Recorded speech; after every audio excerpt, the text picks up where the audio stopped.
This, actually, is how you should study. Not harder, not longer, differently. Here's how most people do it. Open the textbook, highlight anything important, which, after a while, is everything. Close the book. Feel like you've done something. We treat studying like filling a container. The brain is the bucket. Pour enough in, and you're ready. But then the test comes, and you can't produce what you're sure you covered. You highlighted it. It felt familiar. Familiarity is not the same thing as understanding. Imagine someone who wants to learn piano. They listen to concerts. They read music theory. They watch tutorials every day. They know the vocabulary, the techniques, the principles, every term. Then they sit down at the piano and can't play a single note. Listening to music and making music are not the same activity. One is input, the other is output. No amount of input automatically produces the ability to output. Studying is the same.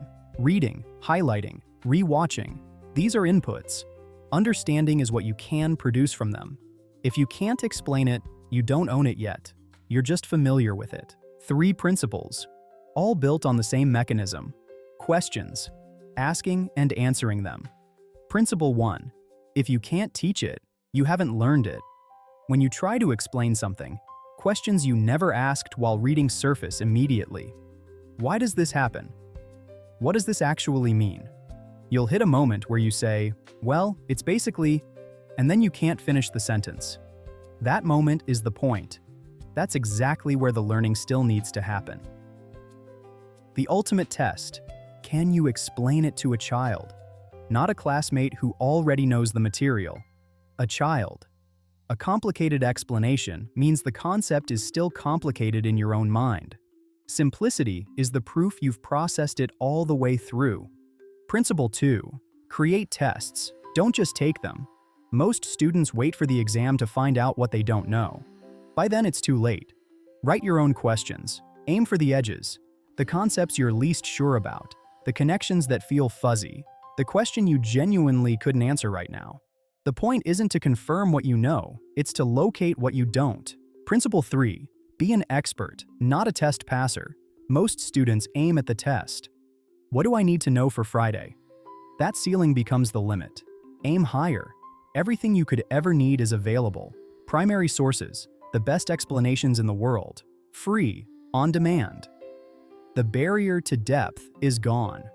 When your goal is genuine expertise, the test becomes an opportunity, not a threat. You walk in having built something real, and the exam is just where you get to show it. 2 students. Same chapter. Same 2 hours. Student A reads the chapter twice. Highlights everything that seems important. Rereads the highlights. The material feels familiar. They close the book confident. Student B reads one section, then closes the book. Tries to explain it out loud. Stumbles. Finds a gap. Goes back to fix it. Writes a question they can't yet answer. Feels uncertain the whole time. Exam day. Student A recognizes the material but can't produce the answer. It's in there, somewhere. Student B has already answered this question. They wrote it themselves 3 days ago. Same hours, different work. The discomfort student B felt, the stumbling, the unexpected gaps. That wasn't a sign something was wrong. That was the learning happening.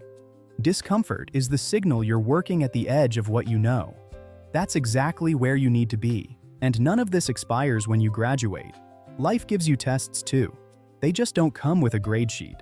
When you're about to buy something significant, you're being tested on whether you understand what you actually need.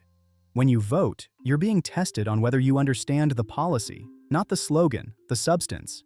When you choose a direction for your life, you're being tested on whether you've studied it or just absorbed what felt familiar. Most people fail these tests the same way students fail exams. Not because they're not smart, but because they never studied. They stopped at the surface and called it enough. The principles are the same. Find the primary source. Try to explain your reasoning out loud, simply, to someone who'd push back. Ask yourself the hard questions and answer them honestly. If you can't, you're not ready to decide yet. This, actually, is how you should study. Not by consuming more, by producing more. Read it, then explain it. Study it, then test yourself. Aim above the test. Because the test was never the destination. Knowing the thing was. Think about it.